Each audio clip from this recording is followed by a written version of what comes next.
everyone, and welcome back to the Football Fignuts podcast. Hey, welcome me back to the Football Fignuts podcast. My name is Britt. I'm Craig. And Craig, I am back from my vacation. You're back. You're alive. I am alive. I survived the Caribbean by the skin of my teeth. How was your Thanksgiving?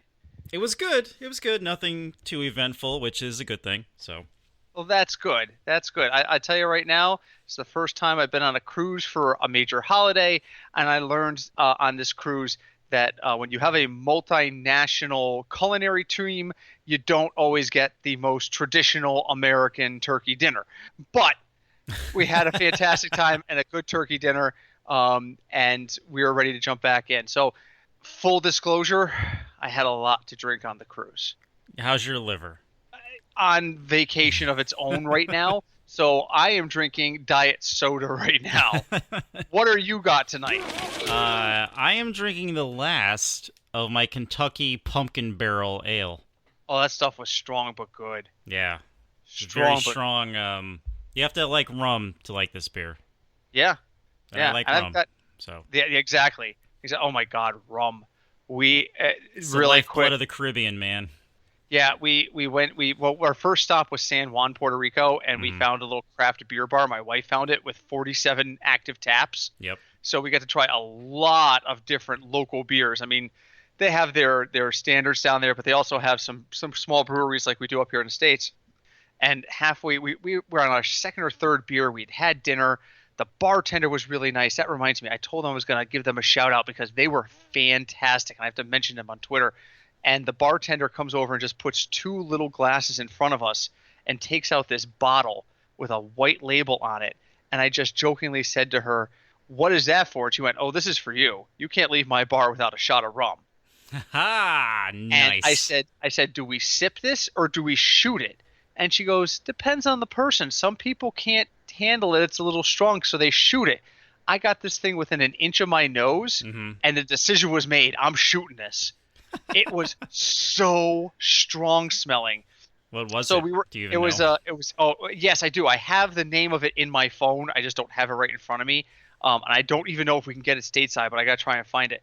The name of the place was La Taberna Lupulo. It's in San Juan, Puerto Rico. A gentleman named Matt LeBaron is the owner-operator, and the woman who took care of us that day was Lure. And they were fantastic. I said, "I am so going back." I said to her, like, when we were wrapping up, she was like, "So did you like our beers down here?" And I said, "It was fantastic. I do a beer and football podcast. We would love to give you a shout out." And she went in the back, came out with a button with their name on it, a business card. She wrote her name on it. She wrote the name of the manager on it. She went, "Here's everything you'll need." And I'm like, "Oh, thank you so much." They were one of the highlights of the trip. So nice. But nice. Aside from that, I wonder if it was Bacardi 150 because that's illegal now. Can't get that anymore. Is it really? You can't. Yeah. You can't get 151 anymore. No. I did not know that. When did that happen? A while ago. No, this was a local Puerto Rican rum. I'm now scrolling through my phone. There's probably a lot. She said it's one of the more common ones down there, and it's the one where everybody says, "Well, I want to try an authentic Puerto Rican rum." It's what she gives them. Okay. Ron del Barnito Calidad Extra. All right, I've never had that one. Nope, I will send you the picture afterwards. Most of the label is written in Spanish. 86 proof, crystal clear. You'll see the future. So, which is a good thing because our job is to see the future when it comes to DFS, That's true. Is it not? That is true. But how did you guys do while I was gone? Actually, one quick funny story I'm going to tell everybody. Please. When Britt was down there, he, in our podcaster group, he sent us a picture of the beer menu, right? Oh, the 47 taps from the place I was just describing, yeah. Right, yep. And he said, "Guess what beer I ordered?" Oh, this was hysterical. And you know what? I picked it. First guess. It's literally numbered taps 1 through 47. And I said, "Guess what I ordered?" And I sent it. And I said, "No one's going to get this." I said, and I was drinking number 15. And not 30 seconds later, Craig writes 15. And Christy, my wife, and I almost fell off our stool. I've been hand to drinking with God, Britt he too picked the right much. one. Yep, he knew exactly. He read right down the list until he found the first double IPA on the list that was made in Puerto Rico and said that's what he would order first. And that's Yep. absolutely what he ordered first. It was amazing. So yeah, so that's but on to burning hot takes. Yes. I could fill 3 episodes with stories of the cruise, and over the You next could. like You 3 years, I probably we may will. need it, actually.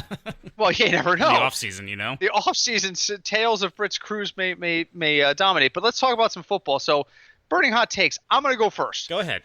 So, on the boat, which I just said I wasn't going to talk about, but here we are back on the boat again. I got 2 games for 2 consecutive Sundays. That's it. I sometimes got the Sunday night game. I sometimes got the Monday night game. Yeah. That's it. So I have no idea about anything that happened. Craig, what has happened the last 2 Sundays? What did I miss? Wow, what did you miss? Anyone Let's see. die? Anyone go nuts? Can someone explain to me why Derrick Henry's value is so high suddenly on DraftKings? Because he rushed for over 100 yards 2 weeks in a row, and you know everyone plays a hot hand, so that increased his salary. Derrick Henry, the little guy from the Titans. Yes. Back-to-back 100-yard games. Yep. Jesus, I gotta go to the Caribbean more often. Let's see. What else happened? Lamar Jackson beat the 49ers. I tried to watch that. I was too drunk. Well, at least you attempted to try, you know. I did. attempted it. I'll tell you right now, I was so heavily intoxicated last Sunday, and it was not. It ended up being a bad thing. My wife was very grumpy with me, but it was to the point where I was sitting in one of the lounges and I saw the Jets Bengals score go by. Yeah. Then the And Bengals won. I looked at the guy sitting next to me and I said, I got to stop drinking. I just looked at the score and it said the Bengals were winning. Yeah. And the dude looked at me and went, dude, that's the score. And I went, oh. And he went, and I'm a Bengals fan. Wow. Stop And it. I went, what are the freaking odds? If there's one guy on the ship I can find to offend, I would do it. And he just lost it and ordered us 2 more beers. And I'm like, I just told you I need to stop drinking. That is, I mean, what are the odds of that? Yeah, there was one Bengals fan on the entire boat, and like a boat of 5,000 people. I'm gonna find the one Bengals fan and accidentally insult him by being shocked they're beating the Jets. You know, that's probably the average for cruises. One out of every 5,000 people, or in general. And again, we were out of the Northeast. There were a lot of Patriot fans. Of course. I saw a bunch of 49er fans. Believe it or not, I saw a couple people walking around in Niners jerseys. That's what happens when your team wins all of a sudden. People pack jerseys for their cruises. I didn't pack any jerseys. Lounge wear, maybe. I saw people walking around every Sunday in jerseys, like they were like it was like glaring to the world. Oh, a lot of Philly people too, a lot of Eagles people. Yeah, that's easy. So, all right, so I didn't miss too much. I know Dalvin Cook is backed up. Dalvin Cook is broken. The Vikings in general are broken. He says he's going to play this week, and today the coach actually came out and said that was more than likely true. So that's a plus, I guess. Yeah. So, all right, what do you got for me? So for you, there's been a lot of coach firings. See, there's something that happened. Who's been fired? I literally had no news, Craig. None. I got 2 channels in my stateroom, and one of them was Fox News. I had no contact with the outside world, so you got to tell me what's going on. So we'll start in other sports. So the Devils fired their coach. Okay. I know he's stuck. Yep. Today, the Knicks fired their coach. Again, another team that stinks. Yep. And in the NFL, Ron Rivera got fired. Oh, when did that happen? Not that long ago. This past week. It couldn't have happened. It must have happened on Monday or Tuesday when I was still out of the loop then. Yes. Okay. Probably Tuesday. So who the hell's running the Panthers right now? Their cornerback coach, secondary coach. Well, that would explain why Atlanta's a 3-point favorite this week. I mean, it's Atlanta, for God's sakes. Atlanta's not a favorite. But you know, Julio Jones, man, he's been killing my fantasy this year. Well, he missed the game, after week 4. He was in my work league. After week 4, he got me over 10 points twice. He's very inconsistent. We talked before the season about the Bob Lung theory of consistency, and when Julio was bad, Julio was still above positional average like 90% of the time. Hmm. And that, so for those who may not recall, Bob Lung's theory in a nutshell is I want consistency. I want to see who is above their average score at position and how often. If you're over like 80-90% of the time, then I can live with that because I would rather have somebody who's consistently between 20 and 30 points than a guy who's sometimes 10 and sometimes 50. Right. That was his theory behind it. And Julio Jones, even for all his troubles last year, something like 14 or 15 of his 16 games, he was over the positional average. But you got to remember, too, when you look at a stat like that, the positional average across wide receivers assumes everybody who catches the ball. So if one guy catches one pass for 8 yards in a PPR, that's 1.8. That lowers the positional average versus the guy who scores 25. So the positional average most week for wide receivers is like 8 or 9 points. Well, Julio gets 10 points, then he's above the positional average. And 8 or 9 is probably a generous number. The positional average for wide receivers is probably more in the realm of 6. Mm-hmm. You know, you factor in all the guys who catch one ball for 10 yards and bring the average down. You know, so he looks last year, coming into this year, and last year he looked on paper like a reliable use, but we all knew he had that inconsistency. He didn't catch a touchdown for forever last year. It's tough with him, and Atlanta's just bad. I don't know how. Did they fire Dan Quinn? No, not yet. How do you fire Ron Rivera and not fire that guy? And Jason Garrett still has a job. I saw. Oh my God! I did not watch all of that game last night because I was curling. But I came off of the ice and I watched like the last 10 minutes of the first half, and I went, Dallas needs to come out in the second half and put their foot down. They need to force a 3-and-out, and then they need to march down the field and score 7 points. Instead, they did the exact opposite. They gave up another touchdown to start the second half to the Bears, and then went 3-and-out on offense. And that is when I turned it off and said, they're done. Yep. They're done. Jason Garrett will not have a job next year. There's no way. So that was my question. Like, who do you think's next? Because I know Ron Rivera is going to coach again, and my theory is he's going to wind up coaching the Giants. But maybe he might spend a year or two as a defensive coordinator while he finds a gig that he wants, because he's brilliant defensively, which is shocking because Carolina has been very bad defensively this year. But who's next? You think it has to be Jason Garrett? Well, I don't know. I think at this point in the season, I don't know that we're going to see another coach firing before Black Monday. In which case, when it comes to Black Monday firing, there's 3 or 4 guys you know are going to go. It's just a matter of which owner steps up to the mic first. I think if the Cowboys do not win that division, Jason Garrett is done. I think so. And the only reason he's not done now because it's 6-7. That division is so woeful. They're still in it. True. Who's going to catch them? The Giants are useless. Philadelphia is the only one that has a realistic shot.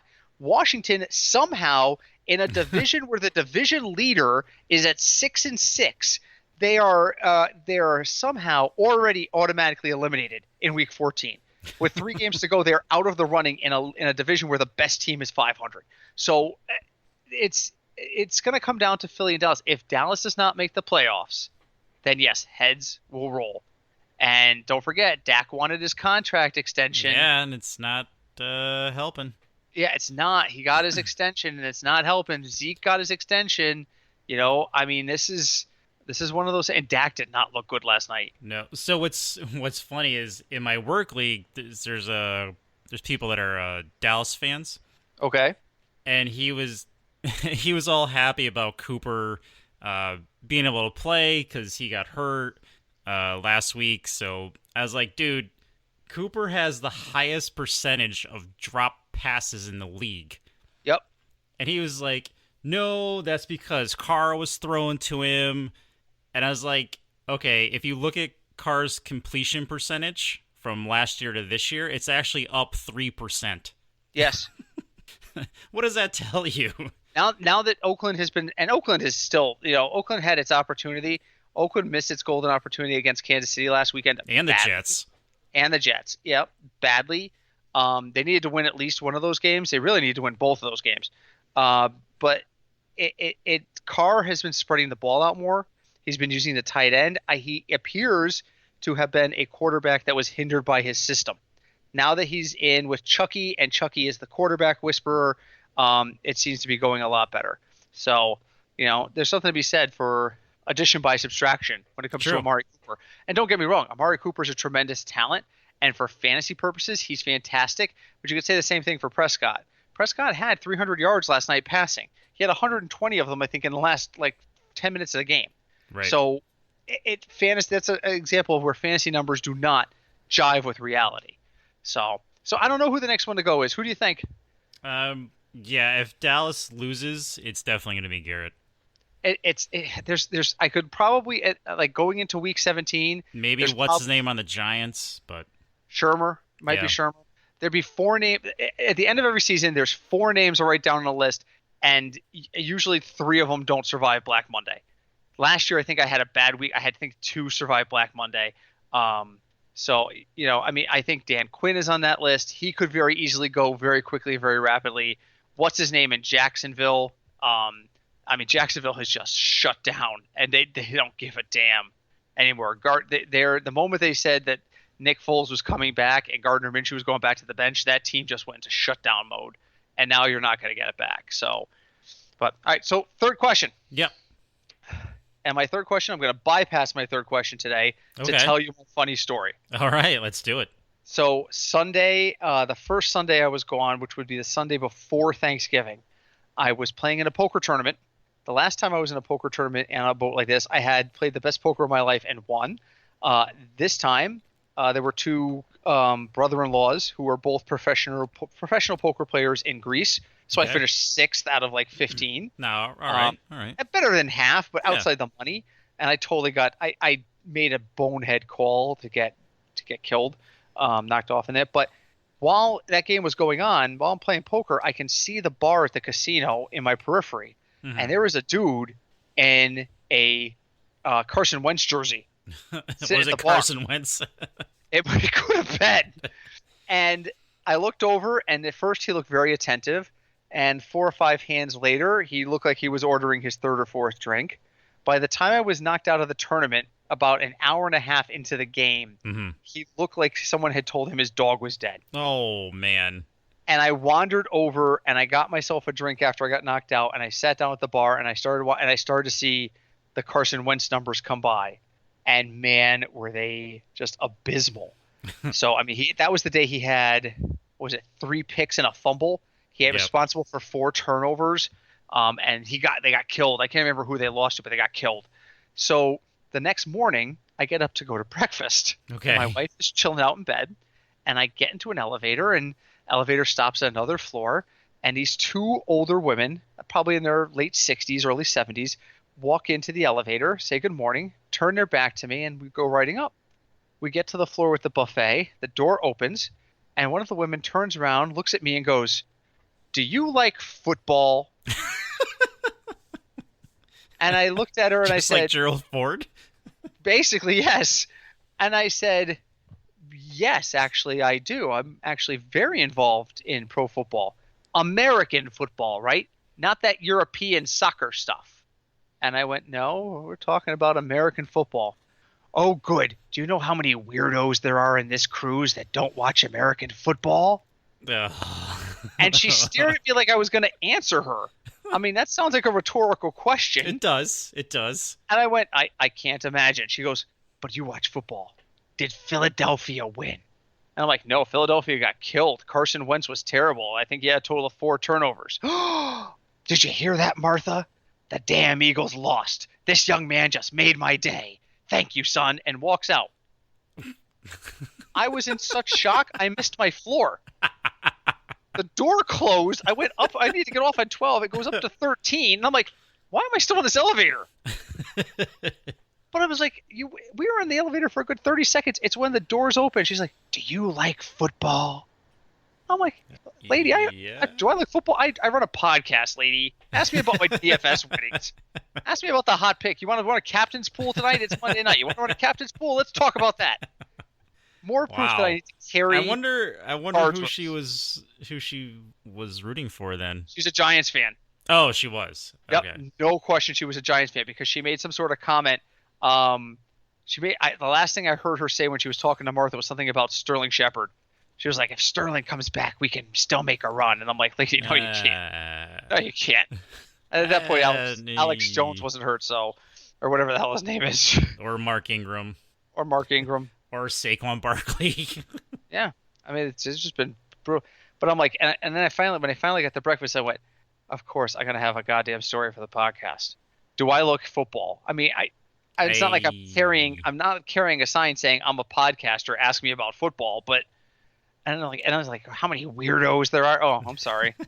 I didn't realize on a multinational cruise it was weird to like non-American football. So, all right, Wow. let's move on. Let's move Yes. on. No more cruise talk. Well, I can't promise that, but more likely, no more cruise talk. Let's play America's favorite game. Did you play while I was gone? Yes, I did. You did. How did you and Cinch do? I had Cinch play. He did okay with the unders and missed the over. Okay. Well, this week is very simple because there are no games under 40. Every None. game is at a minimum of 41. So I have two games that are at under 42. Under 42. Craig, tell me the two games that are under 42 that we should avoid using for fantasy. Under 42, huh? Yes. Let's go Washington, Green Bay. You'd think so, but that one is exactly 42, so that is strike one. Oh, sad. I need under 42. Giants, Philly. Giants and Philly. I'm looking for it on my board. Where are you? Monday. Strike two. Oh. All right. Let's go Pittsburgh, Arizona. Unfortunately, that is strike three. Yeah, dang So it. the correct answers were Cincinnati at Cleveland. Really? Yep. Nobody say faith in Cleveland. Oh, shock of all shocks. Odell John- Beckham Jr. John wants Ross out. is coming back this week. John, Just saying. is he really? Yeah, they activated him. No. And Dalton's playing. Just saying. Oh man, I have Tyler Boyd as a preferred pick in my DFS lineups. Oh, I got to rethink the Tyler Boyd angle now. Oh, or does John Ross just play decoy? And could Dalton complete a pass? Oh. All right, well, that was one. All The right. other one was Denver at Houston. And that's, I think, low just because Denver's defense is not terrible and Denver's offense is. So I think that Houston's going to have a little bit of a hard time scoring points. I'm still looking at Deshaun Watson as a usable option this week. But all right, so those are the games that in general you probably should avoid outside of using studs. On the high end, Craig, Mm, let's see, what do we got? We have nothing over 50 this week. okay. We have two games over 47. Over I'm going to warn you, too, 47. there are two more games exactly 47. Ah, So this is going to All be right. hard. I want the two games over 47. let's go. Let's see. I'm looking down the list here. Kansas City, New England. Kansas City is like almost a foregone conclusion to be on the higher one. I mean, but I think this is a mistake. You're correct. That's a 48.5. That is the highest over-under of the week. That's a mistake. I cannot see Kansas City scoring on this New England defense. New England, and they've played each other.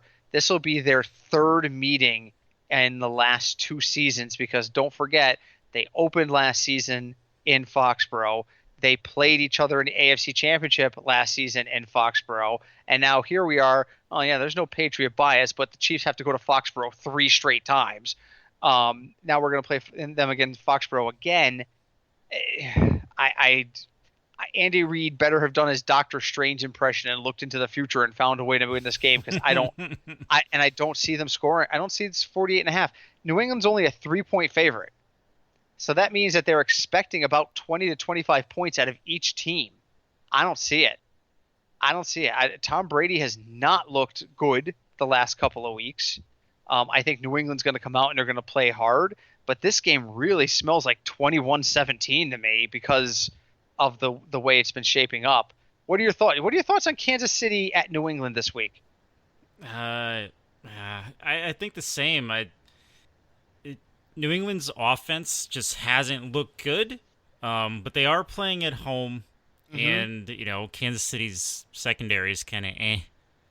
And, Uh, and and one of the few games I could get last week was I don't remember who the Patriots played last week. Was that Houston? They lost to Houston. mhm. But I watched a few minutes of that, and Sony Michel was able to run a little bit. It was. I think That made me happy. they're gonna Was that lean more on their running core now. that might have been the first Sunday on the cruise. I'm telling you, when you drink as much as I did on this cruise, they all just blend together. It I got off the happens. boat. I got off the boat and I said to my wife, "What day is it?" Yeah, Because then it was a good vacation. well, and on a cruise, they don't. It's not Tuesday. It's day 3. It's true. I mean, they don't. The time doesn't travel the same on a cruise boat. So, all No, it right. So you doesn't. got the first one, and you got all 3 of your strikes. Tell me All the right. other one that's over 47. New Orleans, San Francisco. No, you would think so, but that's a 44 and a half. Really? Yes, San Francisco's defense has been solid, but it's in New Orleans. This is, Hmm. what gives. And San Francisco suddenly looks vulnerable. New Orleans is a big game. New Orleans needs to win this game, and New Orleans is They do. favored by 2.5. So yeah, that's All right. I Let's go. Baltimore, Buffalo. that's strike 2. Ow. That's a 43 and a half because it's Buffalo, in Buffalo, and Lamar Jackson. I don't know how well he's going to run in the cold. Although I'm sure you saw one of the 49ers broadcasters got suspended. He did. He did. Yeah. Just because a guy's skin color is similar to that of a football in your perception does not mean you should point that out and make it as something he uses to his benefit. Just saying. No, he should have just said he's really good at doing the fake handoffs. He is. I'm telling you right now, in the games I've watched Lamar Jackson, there have been times I don't know where the ball is. He is. And cameraman. He is, and I know this is going to sound really biased, but he is Boomer Esiason level of fakes. Did you ever watch Boomer Esiason do a fake? Like, cameramen lost the ball. Well, and you see this So in it's the Baltimore same too. kind of thing. Do you know how many times they've followed Lamar Jackson because they just assume he has the ball, and all of a sudden Mark Ingram is 5 yards upfield, Yep. and all of a sudden the cameraman jumps, Yep. which gives you whiplash if you watch it on a big screen. So that's strike 2. You got one more shot. all You got right. one more game Because over 47. everything is in such disarray and it's a mess for everyone involved, I'm Yeah. going to say Carolina, Atlanta. That is correct. Congratulations. That's the 47 and a half, Carolina at Atlanta. I don't know where you're getting the 50 points in this game. I don't think either of these teams are capable of 25 points right now.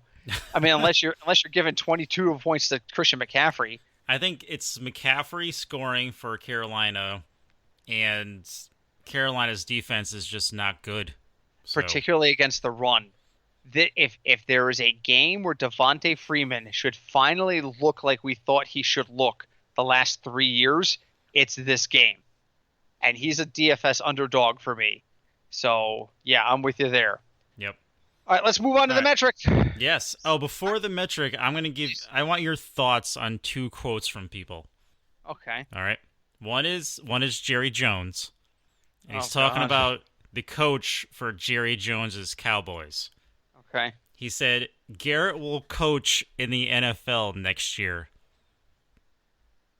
You want the translation? Yeah. The translation is, even if I fire him, which I will if he does not make the playoffs, he is good enough to land an assistant's job somewhere, and I agree. At the very least, he's a decent quarterbacks coach. True. That is true. He was a good quarterbacks coach with Romo. He's helped to bring Prescott along. Now Prescott's development still hasn't been fantastic, and I'm not saying he's like a quarterback whisperer, but there is no way that with the lack of coaching talent, particularly in the coordinator ranks, and we see it because look at the coordinators who have been brought up in the last couple of years.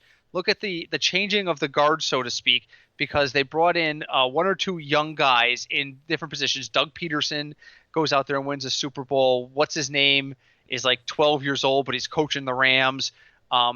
Everybody's hot for bringing up these coordinators. There's a gap of the skill and development at the coordinator level now. So, that's what I'm telling you. Ron Rivera, same thing. He will be a coach somewhere next year. He will be a defensive line coach or a linebacker. He will find a spot. I think that is Jerry Jones speak for saying, I'm not worried about him landing on his feet when I fire him. All right. The next is Freddie Kitchens said, I'm not concerned about my job security. That means he's put most of his stuff into a box. He has begun packing his office because the vote of confidence being the kiss of death from an owner. This is the acknowledgement that you've been marked for death. This is like in the world of like the movie Hitman and stuff like that, finding out that there's a bounty on your head. Cleveland has been a tire fire. OBJ is upset again. Baker Mayfield has no consistency. You had the deepest and most talented backfield I can imagine. Chubb, Hunt, Duke Johnson. You managed to piss off Duke Johnson and had to ship him elsewhere. Look at your wide receivers. Jarvis Landry, Odell Beckham Jr. They got what's his name back? Njoku? No. The other guy that eventually went to the Patriots. The guy always gets suspended for pot. Who's that guy? Gordon? Josh Gordon. You had talent oozing out of your pores, and you guys stink in a division that only has one good team in it. True. One. Very true. This is one of those years where we may have a 9-7 wild card. You needed 10 wins. You weren't going to win the division. Lamar Jackson went nuts. Mark Ingram decided that he was only going to show up when he needed to, but when he needed to, he was going to show up. There was no way you were going to win that division, but you weren't. Pittsburgh was not a realistic challenger. I know Pittsburgh thinks they were a realistic challenger. They certainly did. I know Pittsburgh fans who still do. But there's no. This is a guy who's on his way out the door. He's on his way out the door. And whoever is out there, if the owner is thinking this already, if he's got a name in his head, and after the season is over, when there's no collusion possibility, if a team says, yeah, you can talk to my assistant or you can talk to this guy on my squad, and the guy that they want says yes, Freddie Kitchens will be out so fast. He's another Black Monday candidate. Oh, yeah, definitely. So, yeah, no, this has gone very poorly in Cleveland again. Cleveland hasn't had a decent coach, I'm going to say this, since Marty Schottenheimer, and that was 30 years ago. I forgot he was their coach. 30 years ago. That's when the Marty curse started. They were in the AFC Championship game. They were favored to win it. Ever since then, they've been terrible. Terrible. Wow. Forgot about that. So, on to the metric. Yes. So, without the guidance of the metric last week, how did you do in DFS? This is where you tell me I won tons of money, Britt. Your metric is crap. No. I did. It's again my fault. I played more in tournaments, so.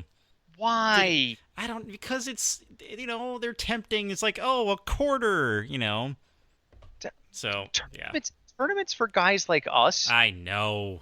Are like walking into a casino and seeing a slot machine that is $5 a spin, or seeing a let it ride table that's $5 a hand and deciding I have better odds with my $5 on that slot machine. Yeah. Yep. Your odds are just better. Your payoff is smaller. Trust me. I know. I played like an hour and a half at a let it ride table on my cruise. I caught 1-2 pair and the guy shoved like $10 at me. I'm like, are you freaking kidding me? I bet $50. I got $10 back. All this time I spent. But then if I went and put $50 into a slot machine, the odds of me getting $10 out of it are minimal. True. Very true. Absolutely minimal. So you guys kill me. But all right. Well, we're here to get you back on track. That's right. So this week, here's the reality, folks. The value is gone. There is data on everybody. DraftKings has equalized its strategies in terms of its weighting, running backs and wide receivers. The value is gone. It's gone. Just gone. So you're going to have to it's out the door. You're going to have to play some guys that have higher upside the last couple of weeks but aren't guarantees. For example, I'm just trying to think, like in the beginning of the season, we were big on Cortland Sutton early, right? We talked about Cortland Sutton, but Cortland Sutton was like $2,600 on DraftKings the first 2 or 3 weeks. Yes. It's easy to grab a guy like that and say, okay, I hope forget it. He's at like $8,000 now. I'm trying to think of other good examples of this. Lamar Jackson, same thing. Now he's way too expensive for you to consider as a value play. Leonard Fournette was at like $5,000 in the beginning of the season. Now he's up over $7,000. Mark Ingram. Well, Mark Ingram's still at 5,900 because he's just too damn inconsistent. Trying to think of who else. I'm looking. Joe Mixon's price is finally getting up there, huh? Yeah, because he had a good day against the Jets. Good for him. Nick Chubb's at 8,000 this week. I mean, it's just harder now in the wide receiver ranks. Well, we all knew Michael Thomas was going to be expensive, but guys like OBJ is down to 6,300. Guys like DJ Shark is up to 6,200. The guys who you're paying half as much Yes. 10 weeks ago. They're doubled now. And there's tape on them in the NFL. Everybody's going in to a game with Jacksonville thinking, how are we going to shut down DJ Shark? It just is what it is. So what we have to do is we have to maximize the value opportunities that we have. So let's talk about quarterbacks this week. All right. There's a couple of guys. There's a reach guy and there's a guy that is safe. The safe play has been for several weeks now, Lamar Jackson. He's at Buffalo. I got him pegged for 24 points at about 7,400. That's a little bit over 3x.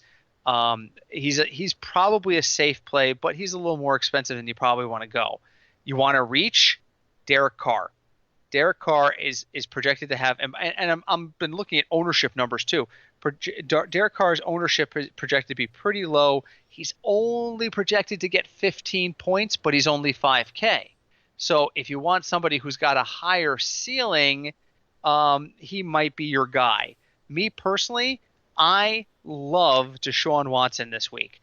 Denver is stingy on defense, but he finds a way, and DeAndre Hopkins has been a defense defier his entire career. The only person who beats Hopkins is Hopkins. You can't cover him all the time. So I'm really liking Deshaun Watson this week. Who do you like? So yeah, I mean, Lamar Jackson is a good play. Detroit's defense is good, but we are learning that it's very hard to tackle Lamar. Except with that, he's expensive. And the Detroit defense is not as good as we thought it would be. We thought this would be a shutdown top 5 defense in the preseason. We had high hopes that Detroit's defense would be getting Buffalo. better. Buffalo. I thought you said Detroit. No, Lamar's playing Buffalo. Right. Okay. I'm sorry. I could have sworn you said Detroit, and that's what just threw me off. I'm like, wait a minute. Where is Detroit this week? Detroit's playing Minnesota. Yes. Yeah. So is this the week That's Kirk juicy. Cousins come back? It could be. Cousins. What's Cousins costing? 67. 6,700. I've got a peg for about 20 points. That puts him below the line. At 6,700, I'd probably rather use. My God, Deshaun Watson's cheaper than Kirk Cousins this week. Yeah. That's because of the Denver defense. Now I probably wouldn't touch Cousins because I want to go with Watson. But I'm sorry, to correct my point, the Buffalo defense is really good. And you never know, weather always has the potential to be a factor up in Buffalo. So you just don't know. Right. You just don't know. So he may not be able to. I mean, it depends on what goes. They had a major snowstorm, from what I understand, while I was away. They did. I think it's still snowing there. But I mean, it's supposed to this week. I don't know if it's going to happen before the week. I think it happens Monday, Tuesday. It's supposed to get a warm up and a melt off, but that's not going to help them on Sunday. So I would be a little worried about Lamar, but Lamar is usable, absolutely. He's using my issue with him that it's expensive. So, yes. For a quarterback. Yeah. I kind of do like Russell Wilson against the Rams because the Rams have just been in a tailspin. And Russell Wilson's been very consistent. I mean, I don't have him high on my list. Where is he? He's slated for 21 points at 6,900. Where is he? 14 on your list. He's not appearing on this list. I don't know. Does he play Monday? I don't know when their game is. Okay, I read the number when I updated the numbers. I only used the main slate. Oh, because that's why. the Sunday night game had already passed, so I only used the main slate, so he's probably outside of that. So, yeah, I mean, if you're playing the expanded slate, but if you're playing the main slate, he won't be available. They're playing Sunday night. That's why. Sunday night. So if you're playing a pool that includes Sunday night, then that's fine, but if you're not, then he won't be available. And, I obligatory have to say this, Dalton's back, John's Ross back, they're playing Cleveland, he's only 5,200. Oh, you can't. You go ahead. You know what? Go ahead as a tournament play. I'm just gonna take a peek. All right. Where is he? There he is. Okay, ownership value is under 1%. Projected ownership is under 1% for Andy Dalton. So go right ahead, Craig. Go right ahead. You go right that you want to play a tournament play? That's a tournament play. So, all right, running backs. There are absolutely zero point 0.0 guys that I'm projecting to hit the value line, but there's a lot of guys with high ceilings. Don't forget, projections are averages. It's about where I think they're going to land. So if I say somebody's going to have 15 points, that doesn't mean I don't think he can have 25 to 30. I just mean the likelihood is he's more than likely going to be between 10 and 20, and 15 is a pretty safe number. So, it's about, so when you don't have a lot of value, you're talking about ceiling. You want to know who has a huge ceiling this week? Who? And I don't think he's going to get there, but I'm going to gamble on it and use him? Devontae Freeman. Devontae Freeman, Carolina cannot stop the run. All year long, they've had trouble with the run. Devontae Freeman can get this going and get in the end zone twice. All of a sudden, he's got he maybe have a 20-point game, and he could be a real value because he's only 5,400. Conversely, if he sucks and they decide to use Brian Hill and they get up big and it's like 24-3 and they're just handing off the ball to Brian Hill, he could score less than 10. So again, I've got him projected for 15, but I could see him getting to 20 to 25 under the right conditions. So I like him this week. I also really like Melvin Gordon at Jacksonville. Jacksonville has given up, and Melvin Gordon has not, because Melvin Gordon wants a damn contract. Or another job. Or enough. Exactly. He is not. He is auditioning for his next job. He is not going to sit there and lay down. So I like him against Jacksonville. I also like Phillip Lindsay against Houston. I'm a little wary, but Vegas had this as one of the games to play. Did they not? Was this not in the overs? Yes. Or was it the unders? No, it was in the over. 41.5. It was 41.5. It was in the unders. Right. But it's still, I just have a feeling if Denver gets a lead, they're going to try and grind it out and keep it on the ground. I think you're going to see a healthy dose of the ground game. So I'm not above using all three of those guys, because altogether, Freeman's 54, Gordon is 64, Lindsay is 53. That's $17,000 of my salary, but it covers all of my running backs and my flex. That is true. Under 20 grand. And so at that point, if I use them with Deshaun Watson, I'm at about 26,000. I've only used half my salary, and I've got almost all my key positions covered. Craig, what are you thinking of running back this week? So running back this week, I really like Aaron Jones against Washington. I can't get on the Aaron Jones train. I can't. No, Every time I back him, he just disappoints. You're right. He should be fantastic this week. I just can't get behind it. And provided he's not broken, I do like Miles Sanders against the Giants. I think Miles Sanders was like the one bright spot in that Philly game that was terrible. He's pretty much their only bright spot right now. Yeah, even Zach Ertz has been ho-hum. It's just I don't even know. I think you gotta, and so Sanders I do think has a bright future. He's going to be projected top 10 running back next year, I think, in my book. So those are both good picks. Let's talk about wideouts. All right, let's see here. I got to push the button. Push the button, Britt. Push the button. All right, wideouts again, same sort of bag. Michael I feel Thomas, like receivers are just a mess this week. They are. Michael Thomas is leading the board at 8,300. He's come down a little bit on price, but I don't know what he did while I was away, but all of a sudden now he's down to 8,300. He was he was over $9,000 when I left. He's come down a little bit, and I think that part of that is San Francisco defense is pretty stingy. Michael Thomas gets open. He uses his size. I'm going to pay up. I just talked about how much money I was saving with the guys. I'm going to totally pay up for Michael Thomas. And then I'm probably going to go value. Tyler Boyd was on my value list. I was looking at Tyler Boyd as a value option because Cleveland is woeful and he's only 5,900. So I need him to get to 18 points. And unless John Ross starts stealing targets, which we all know John Ross will get a couple of deep balls, but I don't think he's going to steal more than 2 or 3 targets total. I think Tyler Boyd is still usable. I think Tyler Boyd can get to 18 points this week and be a value-added player. So what do you got? What do you like to write out? So this week, yeah, I think one of them would have to be Michael Thomas, even though he's playing San Francisco. I do like Christian Kirk playing Pittsburgh. He's only Yeah, 5,200, so you could save a lot of money there. problem with And Christian Kirk every yeah, week is just, it's all or nothing. that's true. He's gonna score you 2 or he's gonna score you 20 every damn week. And my extra value play is Demaryius Thomas against Miami. He's only 3,700. Another guy you just can't trust. There's just no trust in the wide receiver core this year. I can't for DFS purposes trust anybody. Last night I won a captain's pool in a daily dollar. I just chucked a lineup in there Yep. with freaking Anthony Mitchell as my captain. Really? Yes. He caught a touchdown and all of a sudden I'm winning money. And I'm just like, you got to be kidding me. I mean, it's not as bad as the lineup I won with Byron Pringle in it, but Byron I Pringle. I feel like you could throw a dart at a wall on most. You could put the wide receiver depth chart and throw a dart at the wall, and you got a shot with whoever you hit.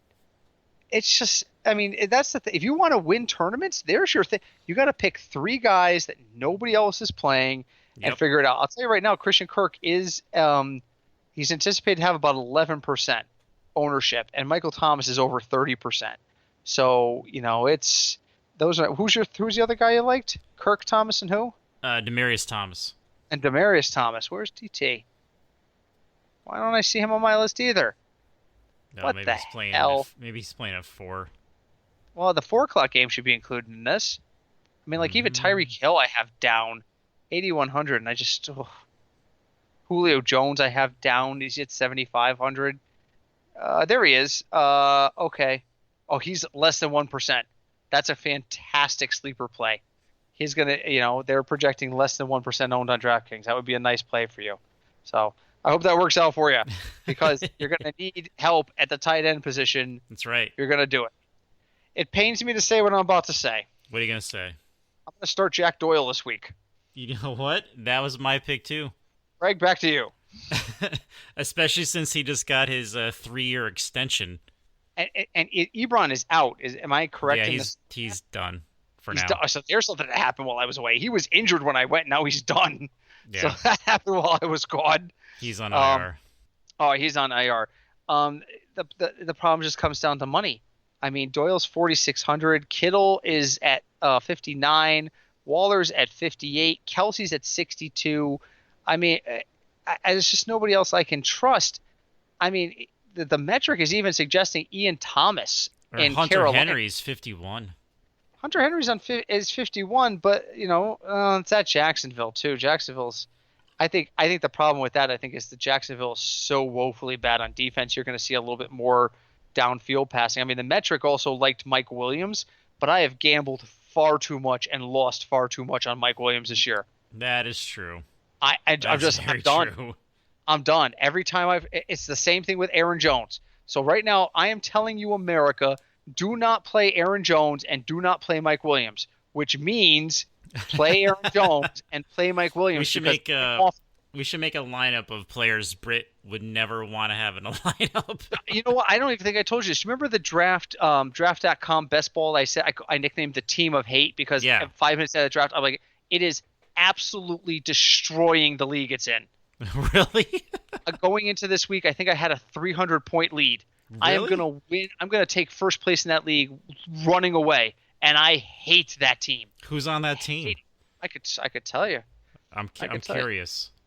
How are we doing on time? Oh, we're a little bit off. All right, that's all right. Well, let's talk about it. So with tight ends, Jack Doyle, and don't feel good about it, but talk to me about defense while I pull up that team. What are you thinking about defense this week? Defenses this week. So the top 2 teams that we had slated already played on Thursday, so we're going to skip the Cowboys and the Bears. Yeah. But probably the most owned team is going to be the Ravens playing Buffalo. They're 2,900. I think I'm going to stay away from that game, or at least their defense. I do kind of like the Colts against Tampa. They're only 2,400, and Tampa throws a lot of interceptions. They have a lot of turnovers, so that's probably going to be my main my main pick for defense this week. You could. It's rough. I mean, you could take the Titans playing Oakland. They're only 2,600. But you really never... With Oakland, they've had a really bad... not great last 2 weeks. So I don't know what this third week is going to bring us from Oakland. Yeah, that's fair. That's fair. I am definitely looking at the Colts this week. It looks like because of their cheap play. A couple weeks ago, I said Arizona was like at 1,600 because they had a really bad matchup. I don't even remember who they played because everything from before my vacation is a blur. But they ended up enduring, and they ended up scoring something like 12 points at 1,600, and I'm like, holy crap, that's 8x. But wait, it's still just 12 points. But yeah, I mean, so DraftKings definitely has been daring you to take certain teams. Like Washington's 1,700 this week. Nope. The Lions 1,900. Nope. But I will gamble 2,400 on the Colts being able to stop Tampa. So, all right, the team of hate. Yes. All right, Mitchell. I'm just gonna read down the list. So this is no particular order. Right. Mitchell Trubisky, Rashard Penny, and Chris Carson. Yeah. Best ball, and I didn't know which one to go with, so I got a pull. Cortland Sutton. Yeah. Julian Edelman. Mm-hmm. Tyler Boyd. Mm-hmm. O.J. Howard. Wow. Okay. You heard that? O.J. Howard. Christian McCaffrey. Mm-hmm. Dak Prescott.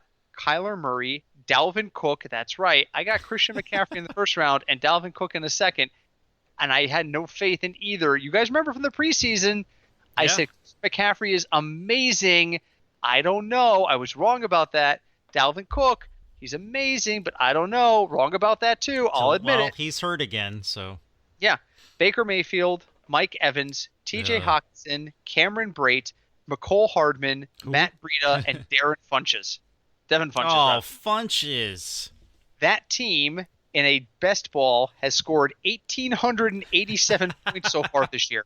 Nice. Has finished no worse than fourth in any week and has a 167-point lead over second place. Wow. Yeah. That team is going to win me some money. 4 weeks left? This is week 14. This week and then 3 more? Yeah. Right? Yeah. We played through all 17. So the team I called it the team of hate. Now I'm looking at my other drafts because I do a lot of drafts. It is my best team. Hands far and away, it's the only team I have that scored over 1,800 points. That's awesome. You've got to be freaking kidding me. And my second best team is because I named my teams based on where I was or what I was doing. Yeah. My second best team is called Home with a Drink, which means I had a couple of beers. And let's just put it this way. Last week, this team is so bad and it's still winning. Benny Snell. Benny Snell had 63 and a touchdown last week, and you didn't tell me that off the top of the show? My God, you know I want to marry Benny Snell. Oh my God, he finally had a week. O'Connor was out again, wasn't he? Yeah, and he's probably going to be out this week. Oh, is there? He's still having shoulder issues. Is there Benny Snell action? There is. What is Benny Snell going to cost me in DraftKings? I don't know. Benny Snell Jr. We can find out. Oh, they've got him at 6,100. Oh, you can't pay $6,000 for Benny Snell on a bad team. Well, I mean, you could. You think he's going to get to 18 points? Do you think he has a possibility to get to 18 points? He had 63 and a touch last week. That's only 12.9. I don't see him getting 18. It's going to be close. I don't even think it's going to be close. I don't think he gets more than 12 again this week. But, I mean, they're playing Arizona. 6,100. He's more expensive than Sony Michel. Yeah. This is what we've come to. 6,100 for him. You've got to be kidding me. He's more expensive than Tevin Coleman. He's more expensive than Peyton Barber. He's more expensive than David Johnson. Think about that. David Johnson's done. You think so? I sit here and I apologize for Christian McCaffrey and Dalvin Cook and me not rating them high enough. We were absolutely freaking right about David Johnson. That's right, folks, and you're never going to forget it because of that guy on Twitter. We're never going to stop telling you guys how right we were about David Johnson. Nope. I kind of hope once he's done with football, he'll come on this show and be like, you jackasses. And I will sit there and go, you're absolutely right. We are jackasses, but we were dead right. You were done. You were done in 2017. That's right. Damn it. You go ahead and jump out of your pools all you want, son. You're done. You're done. All right. Oh, man. Final thoughts, Craig. Final thoughts, man. It's almost Christmas. Oh, I don't want to think about Christmas. I just, like, it's December. We're in, like, the tail end of football. It's scary. Very scary. I got my final thought. My final thought would just be: yeah. you have never done DFS before. If you listen to us Now's because the time. you like the banter, if you're out of your playoffs, I'm in like 8 season-long leagues. I made Playoffs? exactly 1 playoff. Playoffs? 1. So it was a rough season, but again, Injury this is why season, man. DFS exists. That's true. This is the time of the year. The football isn't done until the Super Bowl, and fantasy football isn't done until the Super Bowl because of DFS. Go out there, try your hand at DFS. Free contests galore.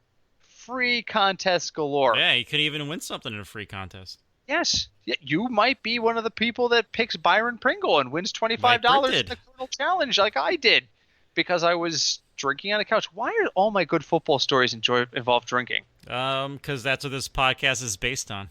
I swear to God. I mean, That's how it maybe was invented. and I'm sober this week, so if I do badly this week, then that's how we know. Now we know. So, as always, leave us a review wherever you listen to us. We are available on YouTube, Apple Podcasts, Stitcher, Spotify, Player 75 FM. different places. Player FM. Player FM routinely ranks our show very highly, so we love them. Leave us a review however you listen to us. We'd love to hear back from you. Interact with us. You can message us at FignutsDFS on Twitter. DMs are open. You can also send us an email, fignutsdfs@gmail.com. Couple weeks left, folks. If you're in the fantasy playoffs, good luck to you. Stay the course. Do not whatever got you to the playoffs. Don't go away from it. People like to get cute. I heard people actually benched guys like Patrick Mahomes last week for Sam Darnold because they were convinced Sam Darnold would kill Miami. Don't do that. Yeah, or don't do what I did and just be upset about Robert Woods and leave him on your bench. But I can understand that because Bob Woods has been so inconsistent this year. But I mean, you could say that about the Rams in general. That's true. So. That's true. But we'll be back next week, hopefully with more money and more picks to make. As always, like I said, reach out, leave us a review. We look forward to hearing from you guys. Until then, my name is Britt. Craig. And we are the Football Fignuts Podcast. Hi, Deb.